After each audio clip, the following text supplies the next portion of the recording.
Voici 5 conseils pour vous permettre d'accompagner l'élu dans son quotidien.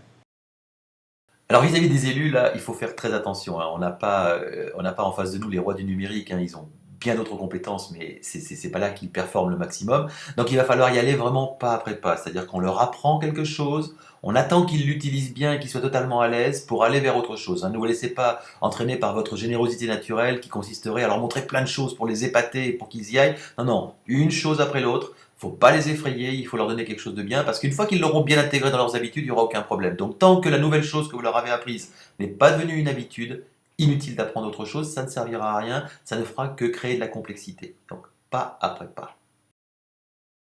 Vous n'êtes pas sans savoir que ce public d'élus n'est pas toujours très à l'aise et connaît même certaines appréhensions pour découvrir les outils du web.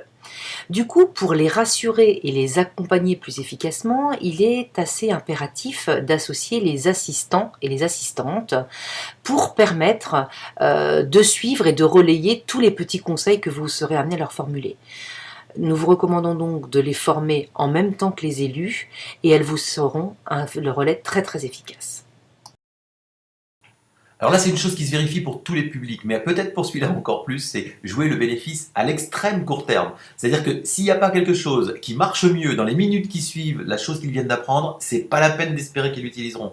Si les gens ne se rendent pas compte du côté flagrant du changement dans le fonctionnement que ça va donner, ils n'adopteront pas ce nouveau comportement et donc ça n'ira pas plus loin. Donc le bénéfice à très court terme, on n'est pas en train de leur promettre un truc qui marchera bien dans un an, dans 2 ans, dans 3 ans, ça il y en a d'autres qui s'en occupent. Là, on leur apprend à faire quelque chose qui leur rendra service immédiatement. Si c'est pas immédiat, c'est pas la peine d'y aller. Plutôt que d'essayer de regrouper des élus au sein d'une même salle et de proposer des sessions de formation en groupe, nous vous conseillons plutôt d'envisager des cours particuliers.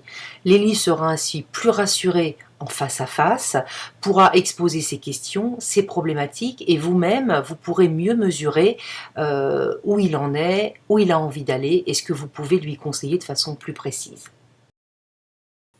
Alors par définition, un élu, ça reste pas derrière son écran, donc c'est pas la peine de leur apprendre trop de choses qui fonctionneront sur leur ordinateur.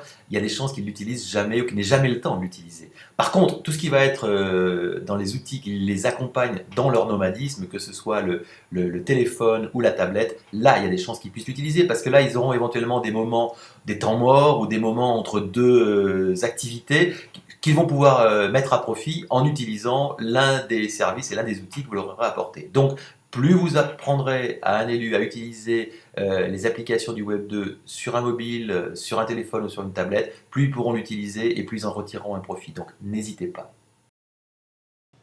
Après ces quelques petits conseils, vous allez pouvoir vous lancer dans l'accompagnement des élus de votre territoire. Mais avant cela, nous vous invitons à découvrir dans les liens ci-dessous toute la palette d'outils qui va vous être utile.